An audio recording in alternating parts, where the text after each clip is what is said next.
Muy buenas tardes.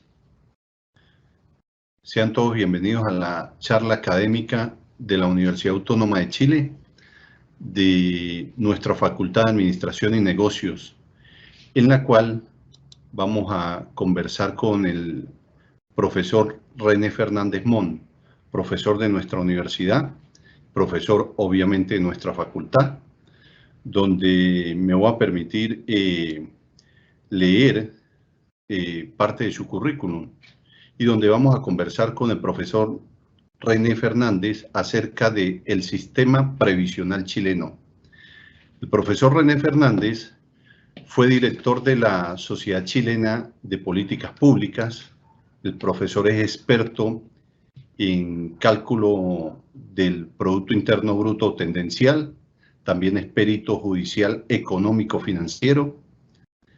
El profesor René Fernández cuenta con estudios de posgrado a nivel de maestría, donde cuenta con un máster en banca y finanzas de la Universidad Alcalá de España, es magíster en economía financiera de la Universidad de Santiago de Chile, es magíster en docencia para la educación superior de la Universidad Andrés Bello, es máster en Neuropsicología Clínica del Instituto Técnico de Estudios Aplicados de España y es egresado de la Universidad de Santiago como ingeniero comercial. También es autor de los libros Concentración de la Propiedad en Latinoamérica y del libro ¿Es posible lograr el $1.000.000? También es coautor del libro El Chile de hoy y del mañana. Apreciados asistentes al evento, les comunico que tenemos el chat para hacer las preguntas al final de la intervención del profesor René Fernández Mon.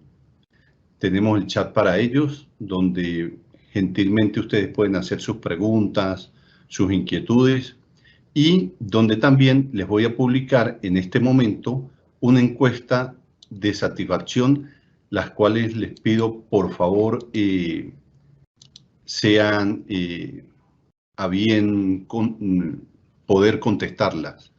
Así que entonces le damos la bienvenida al profesor René Alejandro Fernández Mon. Bienvenido, profesor. Muchas gracias, Darwin. Muchas gracias por la invitación en particular para este evento, digamos, porque la universidad ya es mi casa, en el fondo. Quiero, además de agradecer, dar en el fondo voy a compartir la presentación.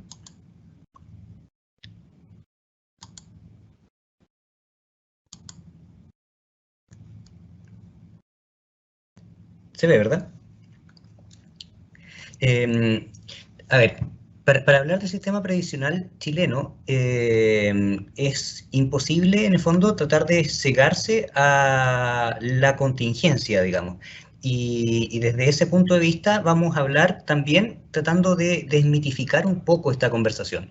Es una conversación que muchas veces está marcada por los diferentes puntos de vista, pero puntos de vista que no necesariamente son técnicos. Muchas veces son puntos de vista ideológicos y por lo mismo cuesta llegar a consensos, llegar a una intersección entre los interlocutores de, podemos llamar, un bando u otro. Y en aquel sentido vamos a ir, en el fondo, esta no es una charla sumamente técnica, sino que en el fondo hay argumentos técnicos que están simplificados para exponer a nivel de charla. Esto no es un paper, digamos, pero en ese sentido, de todas maneras, se hace mucho más, de una manera mucho más coloquial, más expositiva en términos de esta presentación, pero las falencias que tiene el sistema previsional son hechos probados que vamos a describir en el fondo a continuación. Y como les decía, lo importante es muchas veces intentar abstraerse de esta discusión ideologizada, digamos, o solo con un punto de vista. nuestra sociedad sería mucho mejor si en el fondo todos acogiéramos nuestros propios defectos y intentáramos superarlos, digamos, no solo buscáramos en el fondo los defectos del otro. Y en ese sentido, antes de comenzar a hablar del sistema previsional, vamos a hablar de finanzas. Finanzas es una definición que me gusta a mí porque en el fondo le da una connotación menos ciencia, es el arte de administrar el dinero. Y así como el arte en el fondo puede ser inspiración, también la inspiración hay que buscarla, hay que estar leyendo, hay que estar ilustrándose, hay que estar pensando sobre dinero para poder ir desarrollando el arte, así como el artista también busca su momento de inspiración. Desde ese punto de vista uno podría entenderlo como el arte. En estricto rigor no lo es tanto, digamos, pero hay mucho de metodología detrás. Y en ese sentido tenemos que otra definición, particularmente para la finanza, es el estudio de flujos de dinero, particularmente ingresos y egresos.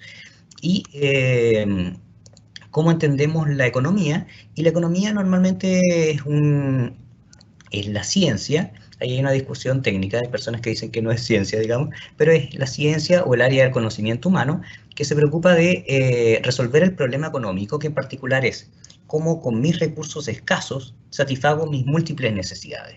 Y aquello es trascendente para las personas, las familias, las comunidades, en el fondo con un mayor tamaño, los países, el mundo, digamos. Todos tenemos en el fondo de alguna manera que enfrentar esta problemática económica. Algunos podemos creer que tenemos más necesidades o menos necesidades que otros, pero la verdad es que siguen surgiendo nuevas necesidades independientemente de cómo tengamos satisfechas nuestras necesidades. Y desde ese punto de vista hay que entender en el fondo que los que tenemos necesidades somos personas. Y las personas en el fondo, acá hay una definición, personas son seres con poder de raciocinio, y desde la ciencia económica muchas veces se asume un supuesto que yo considero bastante fuerte, digamos, y que se discute desde el punto de vista de la neurociencia. Se asume que es uno de los supuestos fuertes de la economía, que las personas actúan racionalmente, y es cosa de prender la televisión o mirar un poco para darse cuenta que hay muchas personas que no actúan tan racionalmente. Todos tenemos ejemplos, no vamos a ahondar en aquello, pero la racionalidad para mí es un supuesto sumamente fuerte y en realidad muchas veces no somos seres racionales, somos más seres emocionales.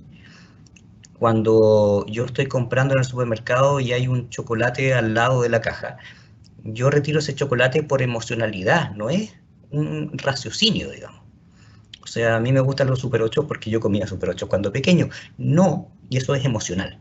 No, porque en el fondo sea un acto necesariamente racional.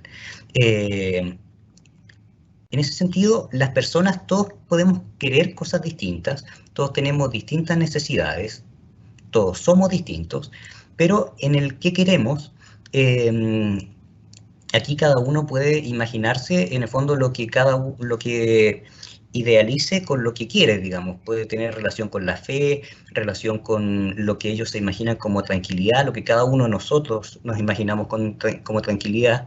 Tengo un amigo que él vive en el sur y para él dice, qué bonito el día. Y uno le dice, pero ¿cómo? Si está lloviendo. Sí, para él es muy bonito que esté lloviendo. Hay distintos gustos, digamos. Si tuviéramos que imaginar en el fondo como el que queremos, yo me lo imaginaría así, pero yo los invito a que hagan el ejercicio de cómo se imaginarían ustedes el que quieren, ¿ok? Y eso es medianamente inspirador, si es que en el fondo yo tengo claridad o puedo visualizar lo que deseo, es más probable que vaya a trabajar para conseguir lo que deseo. Si es que no puedo visualizar lo que deseo, es bastante complejo que yo trabaje para aquello. Voy a trabajar medianamente mecánica, de alguna manera mecánicamente, digamos, por cumplir, es distinto. ¿Qué tenemos?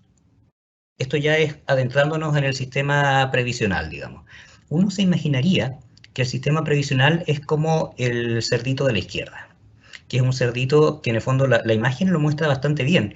Es un cerdito muy calculador, probablemente con miopía de haber escrito tanto durante su vida, de haber hecho tantos cálculos, cálculos en el fondo hasta altas horas de la noche, con mala luz, y eso le fue produciendo miopía. Si es que uno tuviera que comparar ambas imágenes, uno dice, el primer cerdito me da confianza, digamos. El segundo cerdito no es un gran cerdito, lo hice con mi hijo para una clase y tiene un poco más, tiene unos palos de fósforo, si ustedes pueden ver, que en el fondo es para que no se desarme igual.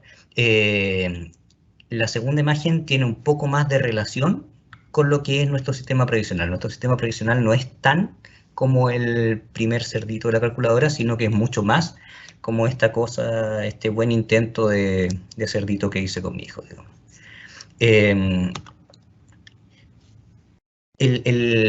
A ver, las frases son importantes porque se quedan, digamos. A ver, si tuviéramos que describir se ve desde la imagen anterior, digamos, el sistema previsional chileno en el fondo no se puede calificar como un Mercedes. Primero porque desde algún punto de vista uno tiene que entender la falta de objetividad típica de un progenitor. Si es que a alguien le preguntan, ¿usted qué opina de su hijo? Una de las frases más habituales, no es porque sea mi hijo, pero sumamente inteligente. Hay una falta de objetividad típica y recurrente en el progenitor, en los progenitores. Y al ser en el fondo el autor del sistema previsional al que le preguntan, sí, lo describe con un dejo de falta de objetividad. La verdad es que no es un Mercedes, pero salgamos del estigma también.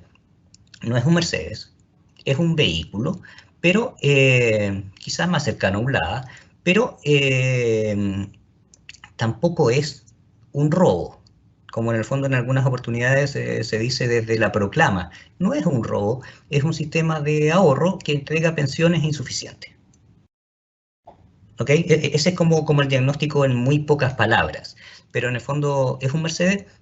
No, a mi juicio no es un Mercedes. ¿Es un robo? No, tampoco es un robo, digamos. La vida real no es tan Disney, digamos, no es tan blanco-negro, es mucho más gris, hay muchos más grisáceos y en este sentido el sistema previsional es más grisáceo, no es tan blanco o negro. ¿Cómo es el contexto de nuestra situación económica en los últimos años, digamos? Si es que vemos el PIB per cápita, Chile está en una posición de privilegio a nivel latinoamericano, pero innegable, digamos. Argentina todavía tenía algún pequeño grado de número positivo. Si uno veía ese orden y ve ese gráfico, uno dice, a ver, no veo tan probable que haya descontento social en Chile, tampoco en Colombia, y después puede, en el fondo, pero es justamente los países donde ha habido más protestas en el último tiempo, digamos. Entonces, ¿por qué? ¿Por qué? Si en el fondo solo miramos este gráfico, a ver, yo creo que con solo mirar este gráfico uno entiende que podía haber descontento en Venezuela, podía haber descontento en Argentina, pero Chile, Colombia, uno se imagina que no. Entonces, en el fondo, ahí hay que hacer un doble clic para entender por qué puede haber descontento si es que en esta gráfica no se aprecia. Y aquí hay un poco de lo que decía Parra, en el fondo, con la dictadura de los promedios, digamos. Una persona consume 2 panes, otra persona no consume pan, el consumo per cápita de pan es de 1, pero una de las 2 personas no comió. Entonces, en el fondo, hay una dictadura de los promedios y muchas veces en estas cosas se disimula o no se observa bien las desigualdades que puedan existir y es justamente aquello lo que va quedando debajo de la alfombra, en cierta medida. Y ¿cómo ha sido la situación en ese contexto? Desde el punto de vista de las inversiones, los fondos de inversión privados han crecido significativamente. Y eso es porque los fondos de inversión privado tienen menos limitantes para invertir que las AFPs. Y ese es un punto que vamos a ahondar en cierta medida más adelante, pero es un punto de relevancia a analizar después. Otro punto que hay que analizar en el fondo es ya centrándonos en la desigualdad. Si podemos ver en el fondo como en ese contexto de un PIB sumamente alto, en el contexto latinoamericano al país, podemos ver, a ver, hay personas que les está yendo muy bien. Sí, efectivamente, mucho más cercano a esta situación. muchos fondos de inversión privados con excelentes rentabilidades. Ya, pero hay personas que están quedando fuera de esto, digamos, los que generan el grado de descontento. Y aquí hay cifras de Andrés Saller, por ejemplo, que dice que el 60% del país vive con ingresos promedio peores que Angola. Y Angola claramente no es un país que pertenezca a la OCDE, ni mucho menos. Entonces, pero de todas maneras, hay un 20% de los chilenos que gana lo mismo o más que países considerados ricos como Estados Unidos, Singapur o Noruega, digamos. Entonces, en el fondo, hay un grado de desigualdad sumamente alto que se ha venido escuchando en los últimos años, sobre todo desde que ingresamos a la OCDE, pero es una situación desde siempre, digamos. No es la ocasión, pero podemos teorizar sobre cuándo se originó la concentración y hay estudios en el fondo desde 1570. La sociedad chilena ya tenía un grado, en el fondo, una distribución medianamente desigual. Españoles y criollos en una posición de privilegio, y indígenas en una situación, indígenas en el fondo de origen autóctono de nuestro país, más cercanos como a una masa de clase media, y en último lugar, digamos, los esclavos afrodescendientes, digamos, en el fondo, que es similar en porcentaje al nivel socioeconómico calificado como E de hoy en día. Hay cifras también, porque no es solo la situación económica, tiene que ver con las oportunidades. En Chile, el 10% de mayores ingresos, lo más probable es que se mantengan en ese lugar, no importando lo que hagan. El 56% de probabilidad de mantenerse en dicho lugar. En cambio, si yo estoy en Europa o en Estados Unidos, lo más probable es que si estoy en una posición de privilegio y no me esfuerzo lo suficiente, yo vaya a salir de esa posición de privilegio. En cambio, en Chile, los incentivos están mal puestos. Los incentivos son a no arriesgarme, porque si no me arriesgo, me voy a mantener en esta cresta de la ola. Si me arriesgo, quizás me caiga. No hay incentivos para arriesgarse. En Europa y en Estados Unidos sí. Yo debería arriesgarme porque de lo contrario, lo más probable es que yo salga de esta posición de privilegio. Esa tierra debajo de la alfombra fue produciendo, entre otras cosas, lo que acá mencionamos en el fondo como el estallido social. Y particularmente, o sea, todo lo que se ha venido hablando desde ese tiempo, y a ello podemos sumar, en el fondo, el contexto de restricciones a la movilidad, como la situación pandémica, que más que aliviar la situación del estallido social, lo que está haciendo es una suerte de olla a presión, digamos. O sea, en el fondo, los que antes deseaban protestar, esas protestas no se van a ver aliviadas con ahora hay una asamblea, ahora se está discutiendo la Constitución.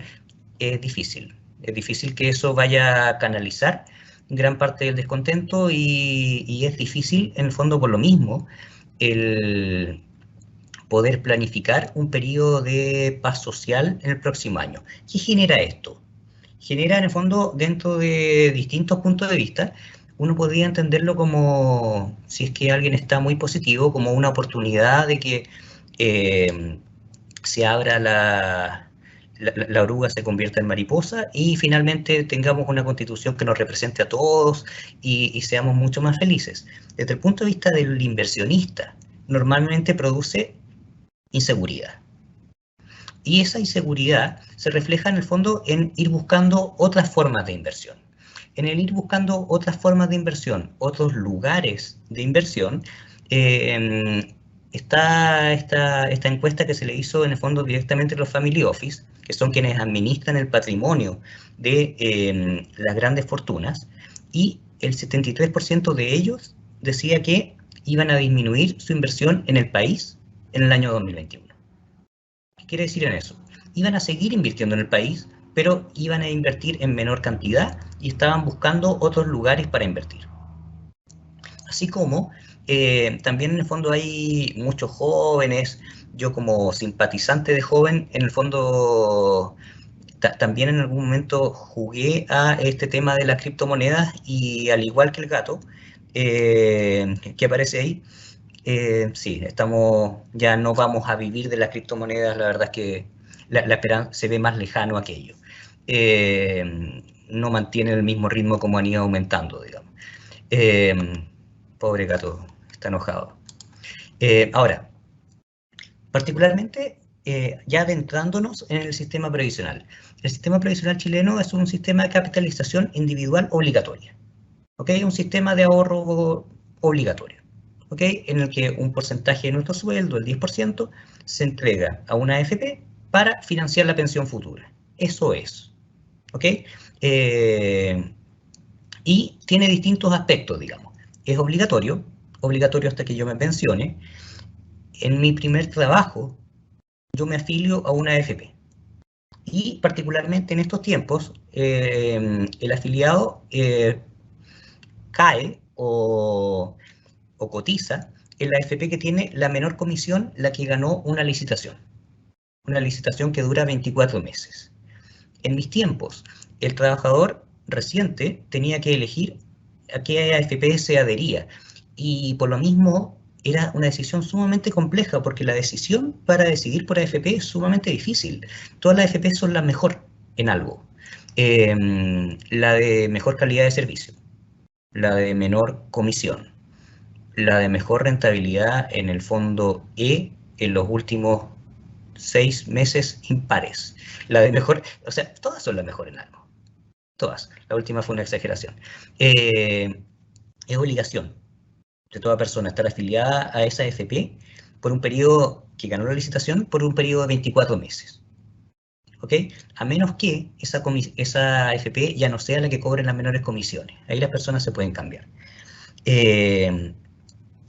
Aunque la persona tenga más de un empleador, solo el 10% de su remuneración en el fondo va a este fondo individual, y se le llama capitalización individual obligatoria. El nombre es bastante como definición, digamos.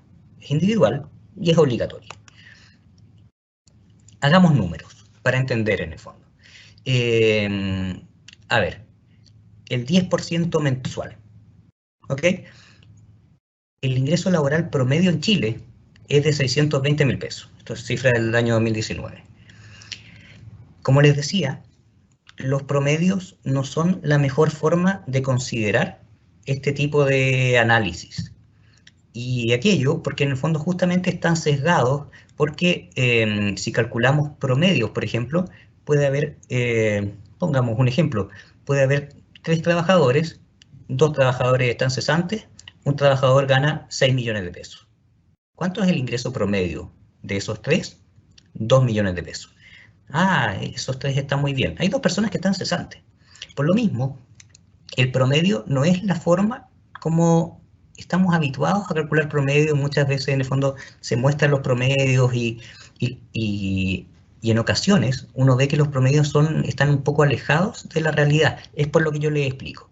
Desde ese punto de vista, es mucho más conveniente considerar el ingreso mediano, es decir, del trabajador que está realmente al medio.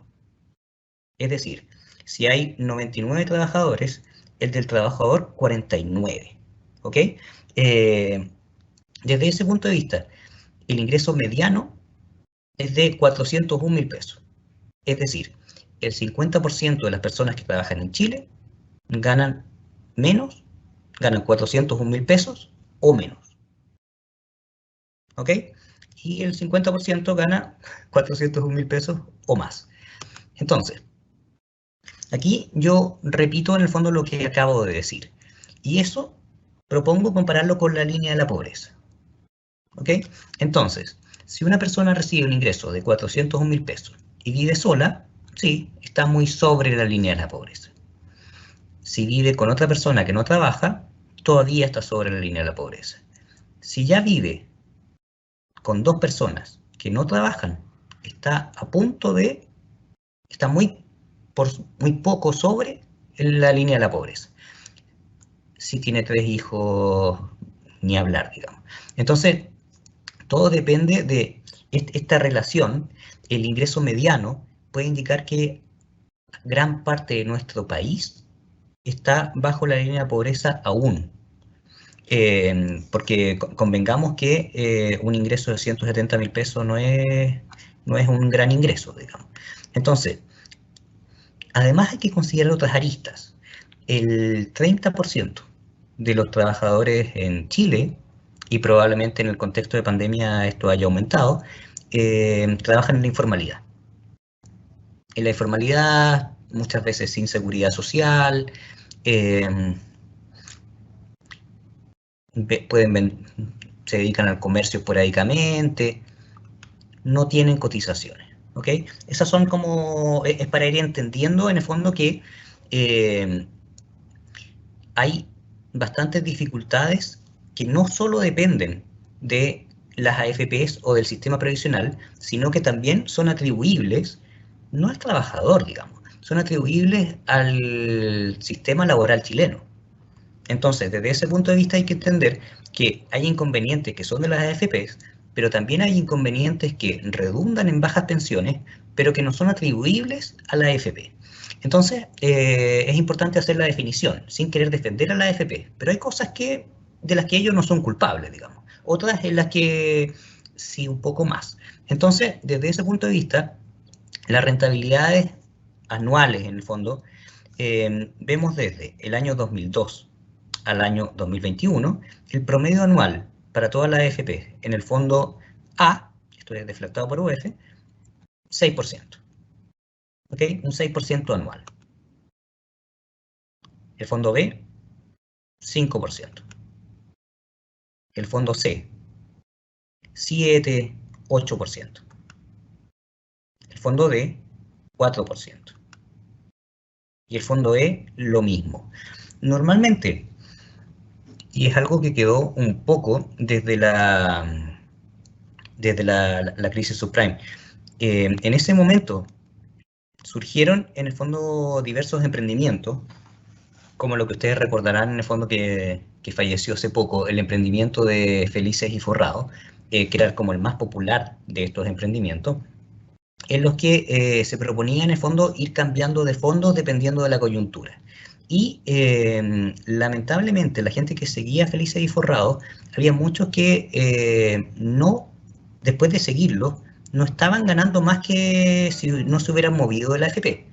Entonces la argumentación técnica de Felices y Forrados fue que la verdad es que no, ellos no buscaban aumentar la rentabilidad, sino que mitigar las pérdidas. Eso es medianamente contradictorio, pero además, porque normalmente las pérdidas son medianamente aisladas, eso es lo común, salvo cuando hablamos de situaciones casi catastróficas, por ejemplo, cuando en el año 2008 el fondo A perdió un 46%, digamos. Entonces, cuando se escuchaba al economista oficial, el economista oficial decía como, mira, a ver, la verdad es que ya ha caído un 10%, yo recomiendo no cambiarse de fondo. Le preguntaron unos días después, la verdad es que ya ha caído 20, yo recomiendo no cambiarse de fondo porque se va a recuperar, y así hasta que perdió un 46. O sea, todo el discurso, digamos, en el fondo en ese sentido había que mantenerse en el fondo más arriesgado, porque, entonces, después de ese discurso, se pierde gran parte de credibilidad en el sistema también. ¿Ok? Porque en el fondo alguien que perdió el 46% o el 40% de sus pensiones, de su fondo, quiere decir que si llevaba 20 años trabajando, perdió una cantidad terrible. Perdió 8 años de un momento para otro. 8 años de cotizaciones. Entonces, hay que entender por qué en el fondo, porque además en el fondo no todos son expertos en economía o en finanzas. Y gran parte de la problemática en este sentido es que desde la AFP se trata de explicar desde las finanzas, desde en el fondo la educación financiera, pero las personas muchas veces no quieren entender realmente el sistema, las personas responden desde la emotividad.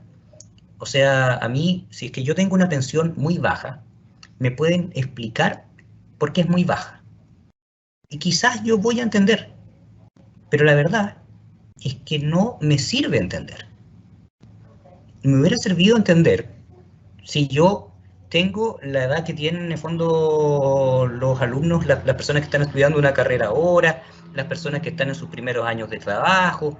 Yo tengo el tiempo suficiente para tomar medidas. Si no es así, si ya es sumamente tarde, no sé si me conviene en ese momento empezar a entender. Probablemente no haya mucho que hacer. Por lo mismo es importante en el fondo el ir tomando medidas, ir avanzando, mientras antes mejor. ¿Ok? Entonces, ¿cómo ha sido en el fondo la rentabilidad del fondo E? El fondo E ha sido medianamente estable. ¿Ok? Y en estos momentos, y el fondo A, en estas crisis, como la del 2008, tuvo este descenso que les comentaba yo. En realidad fue el 2008. 40%. ¿Ok? Ese fue el descenso. ¿Cuál hubiera sido el comportamiento perfecto ahora que ya sabemos lo que ocurrió? Yo me demoré algo en hacerlo, digamos. Cuando estaba empezando a caer, cambiarse el fondo E, ahorrarse esta pérdida del 40% y en el fondo E hubiera ganado un 4 o un 5%. En vez de haber perdido 40, hubiera ganado 4. Y eso en el fondo era algo que se comentaba, que mucha gente lo conversaba en su momento. Hay un punto de vista también, hay que saber diferenciar lo importante de lo cotidiano, lo que realmente es importante. Yo recuerdo que le comenté a alguien que tenía 62 años, o sea, él estaba a punto de pensionarse, tenía mucho dinero en la FP, o no mucho, pero casi todo lo que iba a tener. Entonces yo le comenté de esto, que le convenía cambiarse de fondo, y dijo, sí, mira, la verdad es que no he tenido tiempo, y nunca tuve tiempo, para ir a pedir la segunda clave para cambiarme de FP. He tenido mucho trabajo. O sea, cuando estás a punto de jubilar, perder el 40% yo creo que es un poco más importante que estar el día completo en el trabajo. Hay cuestiones de prioridades, digamos, son 40% de tu jubilación, digamos. Hay que aprender a diferenciar lo importante de lo cotidiano. Ahora, si cometemos esos errores, es difícil que nos siga yendo bien, digamos. Ahora, desde el punto de vista, aquí también hay hasta una explicación, hasta como desde el punto de vista de la neurociencia, digamos. Brinkat mencionaba por allá por el 2017 que el cerebro humano aprende principalmente de nuestros aciertos y no de nuestros errores. Y esto es porque cuando yo acierto en algo, cuando yo hago algo bien, se activan dos regiones de mi cerebro relacionadas con el aprendizaje y la memoria. En cambio, cuando yo me equivoco, eso habitualmente se me olvida, a menos que me equivoque muchas veces. Y ya es como, sí, siempre me equivoco. Por lo mismo, es que hay falta de autocrítica muchas veces de las personas. Y por lo mismo, o sea, es parte de las consecuencias de que Chile sea en el fondo un país como sumamente dependiente del extractivismo, sumamente dependiente del cobre, y no hayamos avanzado de eso cuando con el salitre tuvimos alguna experiencia traumática en algún momento, digamos, deberíamos estar reaccionando en mayor medida. Pero existe hasta una explicación de cómo funciona el cerebro. No aprendemos de nuestros errores a menos que uno comete el error muchas veces. Hay falta de objetividad en ese sentido. Entonces, similar a la falta de objetividad del progenitor que yo les mencionaba.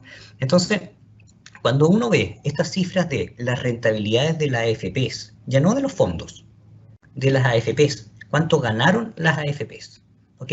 Y ve estas cifras millonarias, uno diría, ¿por qué no invertimos mejor en acciones de las AFPs en lugar de invertir en estos multifondos?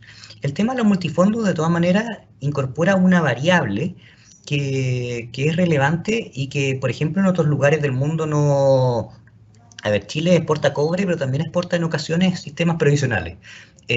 Por ejemplo, en Salvador, en México, tienen este mismo sistema, digamos, en Colombia, y particularmente en México, cuando fue todo este contexto de la crisis, ellos no tenían los multifondos, ellos tenían un solo fondo. Entonces, no tenían la alternativa de cambiarse a un fondo E para mitigar las pérdidas. Ellos solo perdían y tenían que ver cómo perdían. No había alternativa, había un fondo común. Solo perdían. No tenían esa alternativa, digamos. Ese fue, en el fondo, medianamente un avance si es que uno puede ocuparlo bien. No siempre se hace así. Por lo mismo, si uno ve las utilidades de las AFP y compara, por ejemplo, a ver, ¿cómo fue la utilidad del 2019 comparadas con el 2018? Mira, excelentes. Aumentaron en un 60%, la de Plan Vital antes no existía, aumentó en un 776%, o sea, de verdad ganó la licitación. Entonces, efectivamente, los resultados son extraordinarios. Yo no diría, a ver, estas rentabilidades, estos resultados, si fueran entregados a las personas, quizás podrían compensar todas las otras falencias. La verdad es que las rentabilidades de las AFPs no son malas. Podrían ser mejores, obviamente. Y no son mejores principalmente por dos factores. El primero es que las AFPs están acotadas en las inversiones que pueden hacer. Hay cosas en las que no pueden invertir. Y de a poco han ido en el fondo teniendo como más libertades en ciertos aspectos, pero como es dinero de todos, se les ponen mucho más restricciones que a las que podría tener en el fondo cualquier inversionista. Las AFP están mucho más reguladas en ese sentido. Por lo mismo, hay inversiones que podrían ser sumamente rentables en las que las AFP no pueden invertir. Esa es la primera. Y la otra es una cuestión de incentivos. ¿Qué ocurre cuando la AFP obtiene una rentabilidad alta? Desde el punto de vista periodístico, digamos, desde la cobertura mediática. La verdad es que nada. Si es que uno no ve la cartola, no se da cuenta. En cambio, ¿qué ocurre cuando el fondo E perdió un 0,3%? Eso aparece. Aparece en la televisión, aparece en todas partes. Entonces, ¿qué incentivos se generan para la AFP? ¿La AFP debería arriesgarse? ¿Qué pasa si se arriesga? Si se arriesga, puede ser que obtenga altas rentabilidades. Ok, si obtiene altas rentabilidades, ¿qué pasa? Nada. Si se arriesga, puede ser que, como se está arriesgando, puede perder. Si se pierde, viene todo un castigo mediático. ¿Qué incentivo genera para la AFP? Yo no debería arriesgarme si fuera AFP. Yo debería tratar de tener rentabilidades no tan altas, tampoco tan bajas. Por eso en el fondo se va como adecuando a este tipo de rentabilidades que no son malas, pero claramente podrían ser mucho más altas. O sea, si yo tuviera la opción de voy a invertir en, o no invertir en AFPs, no invertir en AFP, invertir en el fondo con apalancamiento en cualquier departamento, yo estoy seguro, o sea, lo he hecho, que mi rentabilidad va a ser mayor que la rentabilidad de la AFP. El inconveniente es, si todos retiramos el dinero de nuestra AFP y todos vamos a comprar departamentos, yo preferiría estar en el lado de la oferta que en el lado de la demanda. Sí, yo preferiría ser dueño de departamento y vendérselos a esas personas que vienen a gastarse todo su dinero y están dispuestos a pagar mucho por departamentos que quizás no valen tanto. Va a producir inflación también, digamos. Cuando hacíamos este análisis desde el punto de vista de la AFP, quizás conviene invertir en la AFP porque, pero como dueños de la AFP, veamos esto. La rentabilidad de este año, de Provida, menos 16%. La del anterior, menos 22%. Quizás es muy riesgoso también que nuestra pensión dependa de algo tan volátil como el mercado de capitales, sobre todo para las personas que están a punto de jubilarse. Se entiende más la lógica de la división de los multifondos, más que seamos dueños de la AFP con este tipo de resultados, digamos. Una problemática que es relevante analizar es que es la constancia de los fondos. Habitualmente, las personas ingresan a trabajar desde a los 25 años, un poco antes. ¿Ok? Y entre los 25 y los 60 años, es decir, trabajamos 35 años o 40 para vivir unos 30 años más. ¿Ok? Entonces yo trabajo 40 años, cotizo el 10%, ese 10% obtiene rentabilidades, con eso yo debería vivir 30 años. Eso es como la lógica que hay detrás. La realidad es lo que ocurre acá. Más del 50% de los trabajadores en Chile cotizan menos de 15 años. Es decir, 20, 37, 47, el 53%. Y casi el 60% menos de 20 años. 20 años, es decir, empecé a trabajar a los 25 y terminé a los 45. Esta es una falencia importante, porque en el fondo no es, muchas veces en el fondo hay ausencia del mercado laboral por discriminación a las mujeres, por las problemáticas en el fondo que se van produciendo en ese contexto también, por el periodo de crianza de hijos, por múltiples motivos, pero además de aquello hay personas que trabajan en forma independiente y no cotizan, digamos, ¿ok? Pero no siempre ello es atribuible al trabajador. Hay empresas que no pagan cotizaciones, o sea, sin ir más lejos. Hay municipalidades que, por ejemplo, no pagan cotizaciones y que con ese dinero lo invierten en otras cosas. O sea, es una cuestión que ocurre, y ocurre en el fondo, no es atribuible al trabajador, y tampoco es atribuible como demonicemos a la empresa privada. Ocurre en la empresa privada, ocurre en la empresa pública. Es una cuestión un poco más cultural que tratar de sesgar en el fondo, identificar a ese culpable puntual. La cuestión es que desde la lógica aritmética o algebraica uno entiende que si es que más de la mitad de los chilenos trabaja menos de 15 años y pone menos de 15 años, es difícil que esos menos de 15 años de ahorro, además con una cotización baja, el 10% es bajo, además con una rentabilidad que no es sumamente alta, es decente, 7%, 6%, esa rentabilidad no es capaz de compensar todas las otras falencias. La rentabilidad debería ser extraordinaria. Quizás las AFP podrían tener poder para obtener rentabilidad extraordinaria. Quizás, pero con la libertad como está hoy día no. Entonces, y con los incentivos como están puestos, pucha, tampoco. Entonces, en ese contexto, más de la mitad de las personas trabajan menos de 15 años y deberían obtener pensiones suficientes durante 30 años de su vida. La aritmética no da el número. ¿Qué podemos hacer? Hay muchas soluciones que desde el punto de vista algebraico tienen lógica, pero desde el punto de vista humano es complejo plantearlas. Podríamos hablar de, entonces posterguemos la edad de la jubilación. Hay personas que lo han mencionado y han sido demonizadas. No es solo mover números, digamos. O sea, hay personas, hay expectativas detrás, digamos. O sea, todos estamos pensando en el momento de jubilarnos. Todos. Yo llevo unos 10 años pensándolo. Y sí, todavía no me alcanza. Pero todos vemos ese momento. Entonces, que en algún momento digan como, sí, 10 años más, es sumamente complejo. Hay un tema de expectativas, no es solo un número.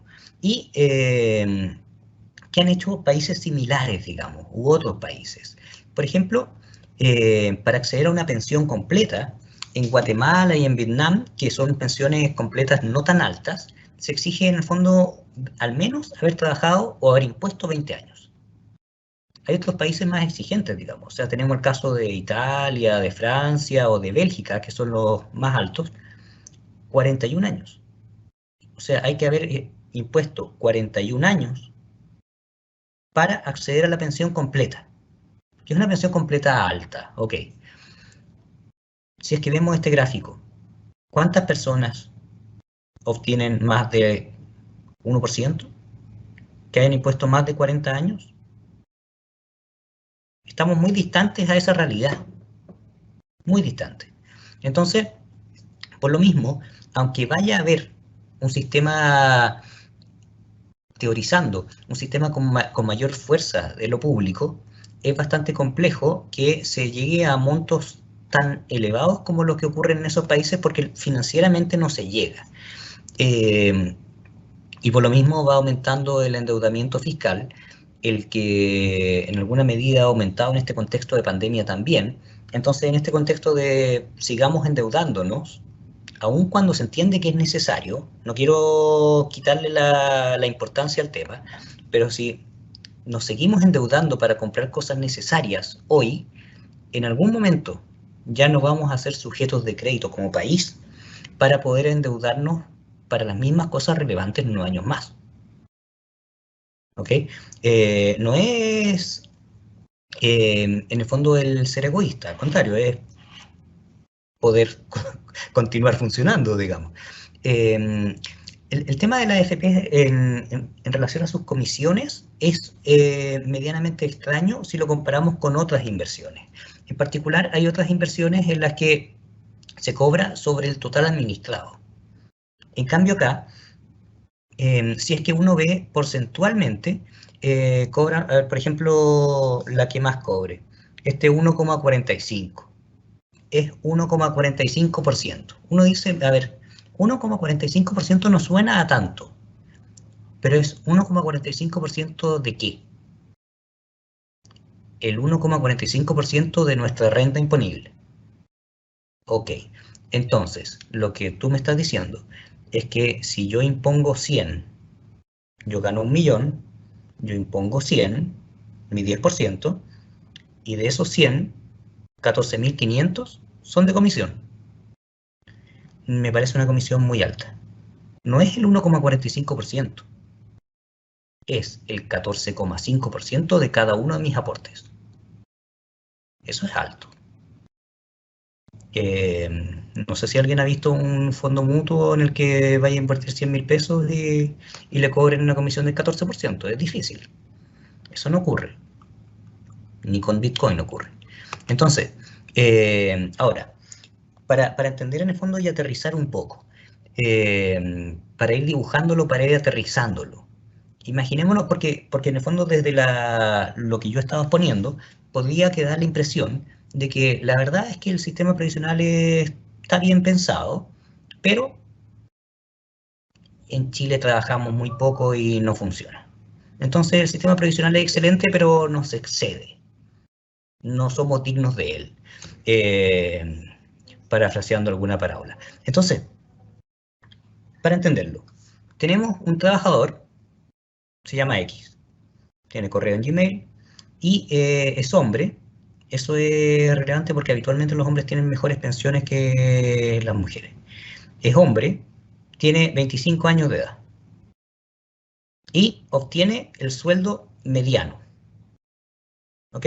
Es el trabajador que está al centro de todos los trabajadores que están en Chile. Además, él cotiza todos los meses del año. Nunca pierde el trabajo. Es un trabajador ejemplar. Nunca pierde el trabajo. Tiene 25 años. Gana el sueldo mediano.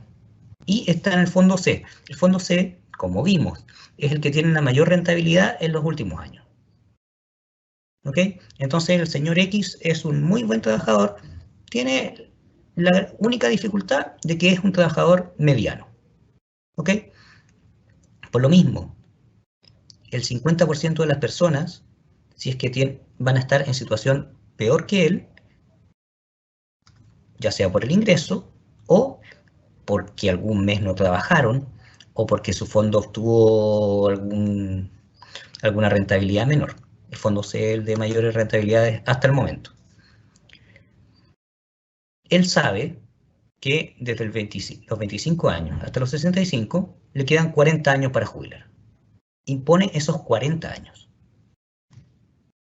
Señor X trabaja durante 40 años, los 12 meses de cada año e impone en el fondo C. Nunca descansó. ¿Ok? Además, sigue esta estrategia que recomienda la AFP. Porque el señor X es un señor sumamente ordenado. Entonces, mientras él tenga entre 18 y 35 años, él partió a los 25. Cuando él cumpla 35 años, va a estar en el fondo B. Cuando cumpla 36, se va a cambiar al fondo C. Y luego, cuando tenga 56 o más, se va a cambiar al fondo D. Eso porque en este contexto, si es que ya tiene el dinero ahorrado de tantos años, él quisiera correr menos riesgo. Y es lo que recomienda en el fondo el mismo simulador que estamos viendo, digamos. Además, él va a ir en el fondo aumentando de ingresos. No puede ganar 420.000 pesos toda la vida, digamos. Entonces, él va a subir a 520.000 pesos, luego a 620 y finalmente en 720.000 pesos. ¿Ok? El trabajador X, y como veíamos, un trabajador ejemplar. Meses cotizados por cada año, 12. Nunca dejó de cotizar. No está casado, no tiene hijos. Estas variables son relevantes porque en el fondo hay seguros que se contratan si es que el señor X estuviera casado o tuviera hijos. Por lo mismo, su pensión sería inferior. ¿Ok? En este caso, tampoco existe, además de ser un trabajador ejemplar, tampoco tiene en el fondo esa potencial variable que podría disminuir su nivel de cotización. La pensión esperada, 405.000 pesos brutos. Una optimista, 541. Pesimista, 296. Recordemos, ¿cuánto estaba ganando él? 720.000 pesos. Eso estaba ganando hoy. Y se jubilaría con una pensión algo inferior al sueldo que empezó a recibir cuando empezó a trabajar, a los 25 años. Eso es lo más probable que él reciba. Pero no hay que ser tan alarmista, eso podría ser incluso peor. Entonces, no es culpa del trabajador, digamos. O sea, estamos viendo, el señor X es un trabajador ejemplar. Y aún así, su pensión va a ser baja. La Comisión Asesora Presidencial dijo sobre el sistema de pensiones que entre el año 2025 y 2035, la mitad de las personas va a recibir una pensión equivalente al 21% de sus remuneraciones. O sea, el señor X va a estar fuera de eso. El señor X, al ser un trabajador ejemplar, va a obtener un 40% de sus remuneraciones, 50%. Debería estar agradecido, digamos, va a estar muy bien en ese contexto. Ahora, además, por incorporar más datos al análisis, estas conclusiones fueron mucho antes de que se hicieran los retiros en el contexto de pandemia, de los 3 retiros que ha habido. Entonces, en el fondo, las cifras hoy en día, si es que tenemos que buscar las pensiones a futuro, van a ser peor que estas. Estas pensiones iban a ser malas, con las cifras de hoy día podrían ser peores. Ahora, como no todo puede ser terrible, antes de comenzar en el fondo la ronda de preguntas, quería resumir un poco, digamos. Y desde ese punto de vista hay distintos conceptos que van como permeando el análisis. Primero, se ha ido debilitando el concepto del ahorro. Antes, las personas estaban obligadas a ahorrar para comprar algo. Generaciones anteriores. Hoy en día, las personas tienen mucho más acceso a crédito. ¿Okay? Hay distintas tarjetas, hay mucho más acceso a crédito. Por lo mismo, el concepto de yo debería ahorrar para conseguir algo es algo mucho más, es un aspecto mucho más alejado de las nuevas generaciones. ¿Okay? Está mucho más alejado de eso. Entonces, por lo mismo, está mucho más lejano aún el concepto de pensionarme. O sea, si es que yo tengo 23 y me dicen, me van a hablar de la previsión, a ver, ¿cuántos años faltan? Probablemente no esté ni vivo. Un pensamiento que puede venir de muchos de ustedes, digamos. Entonces, y no es la actitud, lo más probable es que ustedes estén vivos. Entonces, el ir postergando la decisión, lo único que va a hacer es que el problema sea más grande cuando lo quieran abordar. ¿Ok? También tenemos en el mismo sentido, se valoriza mucho más la inmediatez. Todos somos, en el fondo, o en gran parte, de una generación muy ligada a videojuegos, desde Nintendo a PlayStation, desde, qué sé yo, Atari, para considerarlo más antiguo. Entonces, en esa generación de todo está al alcance de un botón. Si es que yo quiero comer, es pedido ya. Así que, por lo mismo, si me hablan de una pensión de 40 años más, es algo que suena aún más lejano. Está muy lejano a largo plazo. Y por lo mismo, se tiende a valorar incorrectamente lo estratégico. Hay decisiones que son de largo plazo y que es relevante tomarlas cuanto antes. ¿Okay? Eso es parte de ya empezar a pensar en eso, permite tener un mejor plan el día de mañana. ¿Okay? Ahora, además de pensar, hay que ir haciendo cosas, pero empezar a analizarlo ya y empezar a conversar sobre el tema ya permite en el fondo empezar a tratar de ir concretando aquello. La cifra que yo les comentaba hace algunas slides, desde el punto de vista de la probabilidad de mantenerse en la misma posición de privilegio. Eso va generando que las personas se arriesguen menos. Particularmente en torno al sistema previsional, en Chile los trabajadores, el porcentaje de imposiciones es bajo. Ese 10% es bajo. Pero no solo es bajo, es inconstante, y ese 10% se calcula sobre sueldos que son bajos. ¿Ok? Eso es todo atribuible en el fondo al sistema previsional, la primera parte, digamos, pero a los trabajadores les descuentan poco. El mercado laboral es medianamente inconstante. Hay trabajadores que también tienen grados de inconstancia, pero el mercado laboral también va aprovechando aquello. Y los sueldos son bajos. Por otro lado, las comisiones son altas en relación a los aportes. Ese porcentaje que yo les comentaba, el 14% de mi inversión, si esa es la comisión, es un poco alta. ¿Okay?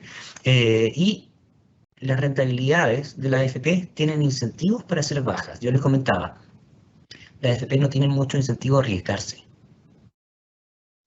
Desde ese punto de vista, si las AFP pudieran invertir en departamentos, en obras públicas, en lo inmobiliario, que se está ampliando ahora último, pero se hubieran aprovechado la temporada dorada de las inversiones inmobiliarias, las rentabilidades serían mucho más altas que las que están obteniendo, mucho más.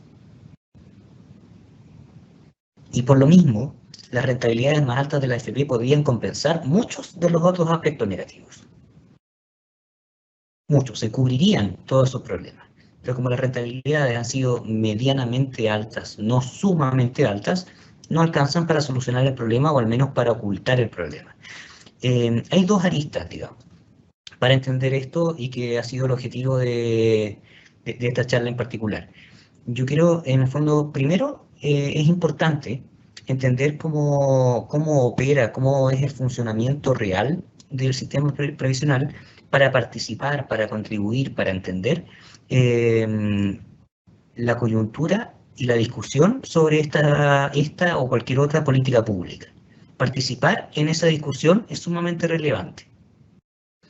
Como ciudadanos, desde el espacio donde nos toque estar. Esa parte es relevante.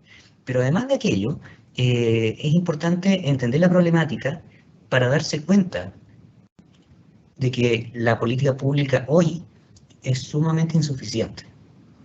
Entonces, mientras sea insuficiente, yo no puedo confiar, sería un poco ingenuo, confiar en que el día de mañana voy a poder tener una pensión muy buena. Es complejo. Por lo mismo, la actitud correcta es empezar a pensar qué debería hacer yo para el día de mañana no depender únicamente de ese único ingreso, digamos. Eso debería ser, mi punto de vista, lo que es mucho más sencillo de pensar y de empezar a analizar si es que estamos muy en edad temprana, digamos.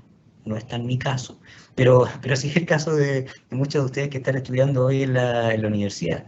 Están terminando la carrera, están estudiando, probablemente no tengan en el fondo mucho dinero en la AFP. No, y probablemente el sistema va a tener modificaciones importantes. Sí, claro, pero además de aquello, ustedes deben pensar en alguna otra fuente que les permita tener un mejor futuro. No basta con confiar en eso. ¿Ok? Y particularmente en el fondo quiero resumirlo con esta frase que menciona acá, que es importante pensar como adulto, pero vivir como joven, aconsejar como anciano, pero no dejar de soñar como niño, digamos. En el fondo hay que buscar nuevas alternativas y no cerrar las posibilidades, digamos. En el momento en que uno deja de soñar, uno deja de buscar alternativas, lo más probable es que uno deje de conseguir los objetivos, ya se dejó de luchar, digamos.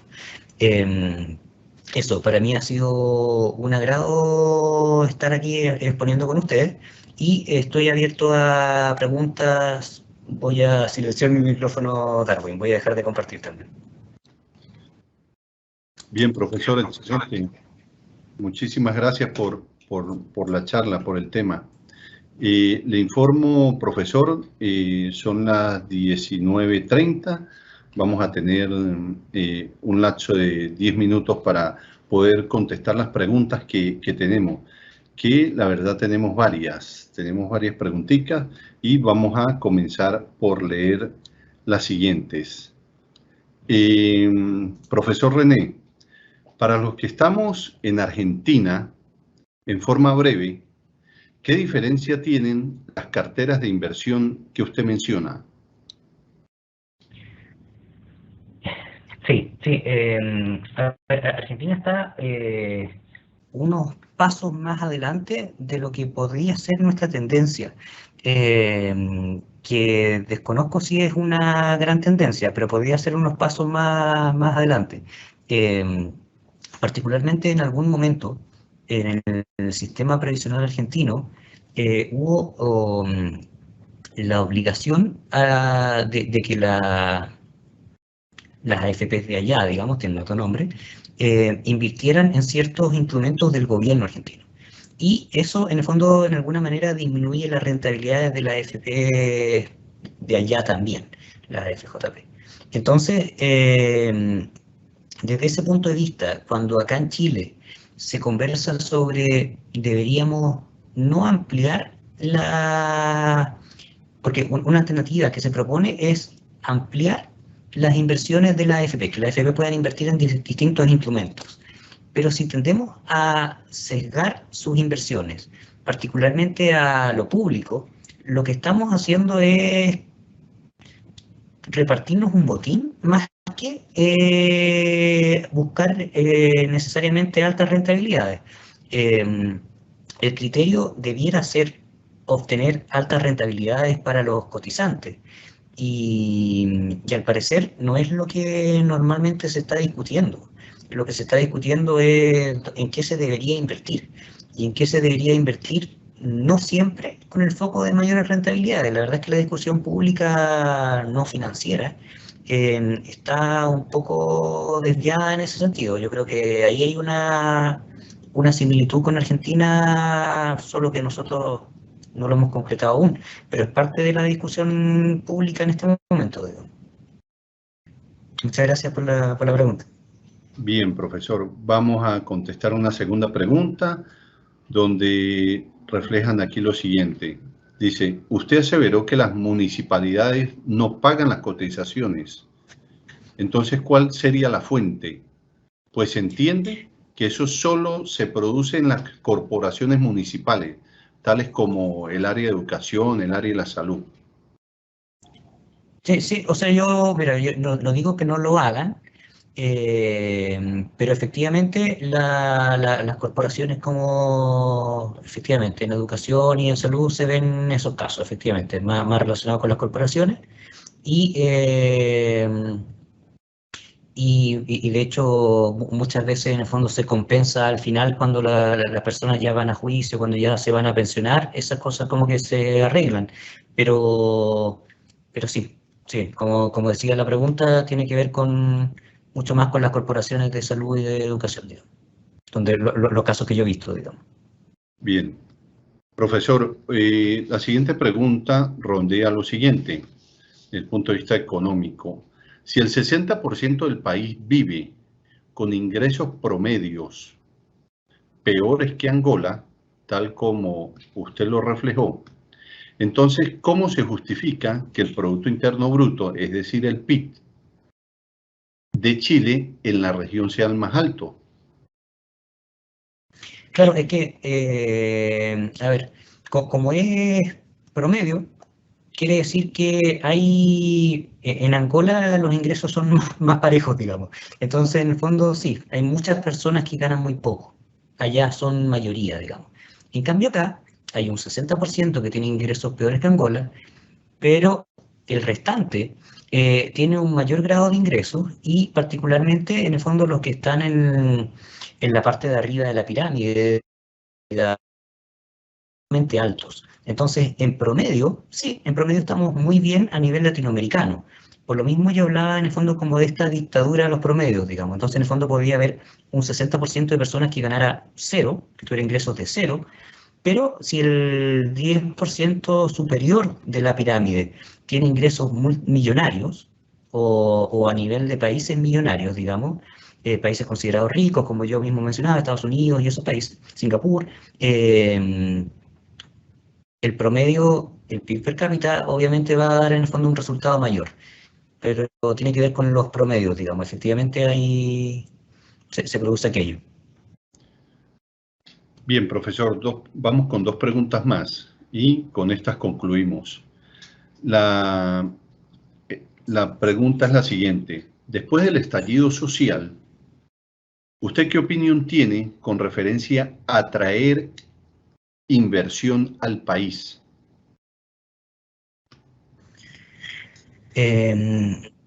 O sea, yo creo que siempre hay que buscar en el fondo traer inversión al país, digamos. Yo creo que es relevante, que hay que intentarlo. Lamentablemente hay personas que lo pueden estar intentando, organismos que lo pueden estar intentando, pero hay otros grupos que aunque no lo estén intentando, digamos, ¿se fue la conexión, parece? No, se le ¿Sí? escucha. ¿O se escucha? No, Se no, escucha. ya.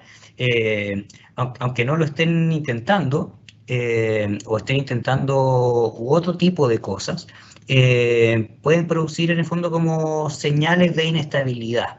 La inestabilidad política claramente en el fondo produce en alguna medida, y la inestabilidad social, produce en alguna medida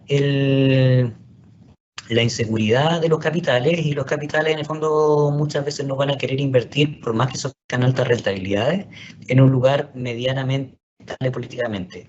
Yo creo que en Chile no está en aquello, digamos, pero obviamente de mantenerse la tendencia, podría ir reduciendo importantemente las inversiones locales primero, pero también extranjeras, digamos.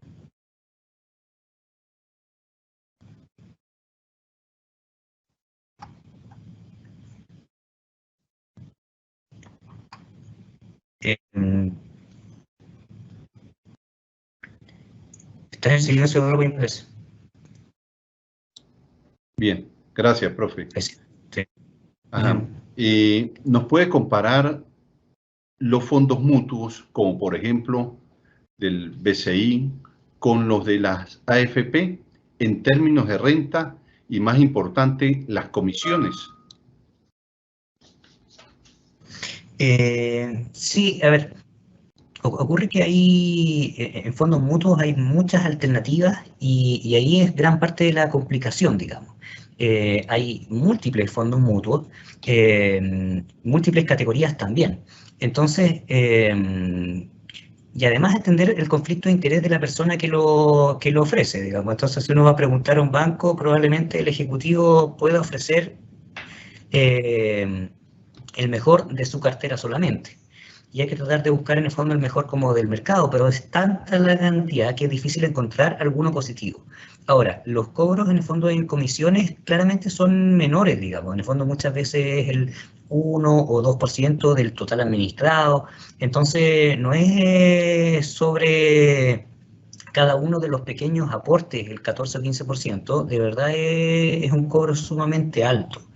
De todas maneras, hay fondos mutuos que obtienen rentabilidades sumamente bajas y fondos mutuos que tienen rentabilidad extraordinaria y fondos de inversión también.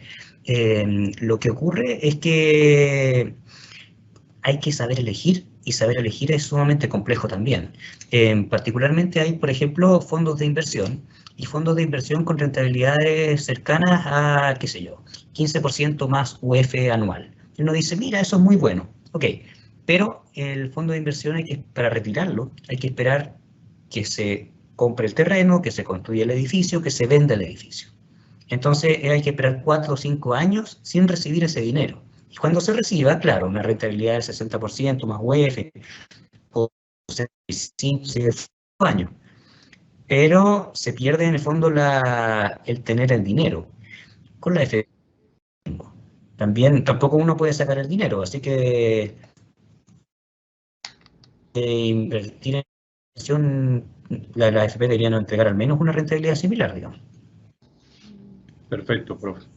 Profesor, con esta última pregunta ya concluimos la sesión de preguntas y es la siguiente. ¿Considera usted que la ley debiera permitir inversiones más riesgosas para obtener una mayor rentabilidad? Sí, yo creo que, a ver, es complejo también, porque en el fondo cuando la FP pierde, habitualmente en el fondo todos nos alarmamos. Entonces, es complejo en el fondo si es que ellas se van a arriesgar y de todas maneras van a obtener en el fondo, hay mayor probabilidad de éxito, pero también mayor riesgo. Es difícil esa decisión. Pero particularmente en las inversiones, y por lo mismo, en el fondo, o sea, yo he invertido en Bitcoin y yo Bitcoin lo veía como un juego, para mí era casi el casino y claro, no me fue tan bien. Uno va al casino no a ganar. Y con los Bitcoin fue un poco eso. Yo no permitiría que las FP invirtieran en Bitcoin, eso es casino, eso es jugar. Y con las pensiones no hay que jugar. Pero sí, la rentabilidad inmobiliaria es sumamente alta y no es de alto riesgo habitualmente. Hay seguros comprometidos si es que la obra no culmina. La verdad es que no, las rentabilidades son sumamente altas y los riesgos no son tan altos y de haber, están muy bien acotados. La industria inmobiliaria está muy desarrollada en Chile y a nivel mundial también. Lo mismo, supongo que o sea, no lo hago yo. O sea, no lo hago con mis recursos, tampoco me atrevería a proponerlo en el fondo con las pensiones de otros, que vayan a asumir más riesgos, pero al menos incorporar en el fondo la inversión inmobiliaria, la inversión en obras públicas, que son inversiones que están mucho más probadas y que además tienen rentabilidades más altas que muchas de las que están obteniendo. Bien, excelente, profesor René. Bueno, con esto entonces concluimos la charla académica en la cual lógicamente se habló del sistema previsional chileno, donde le damos las gracias tanto al auditorio que tenemos en la tarde de hoy, como también al profesor René Fernández. Señores, al auditorio, por favor, les recuerdo, si son tan amables, de responder la encuesta de satisfacción que se publicó, lo cual es muy importante para nosotros, para la universidad. Y bueno, profesor René Fernández, muy agradecido por la charla. Muchas gracias, Darwin.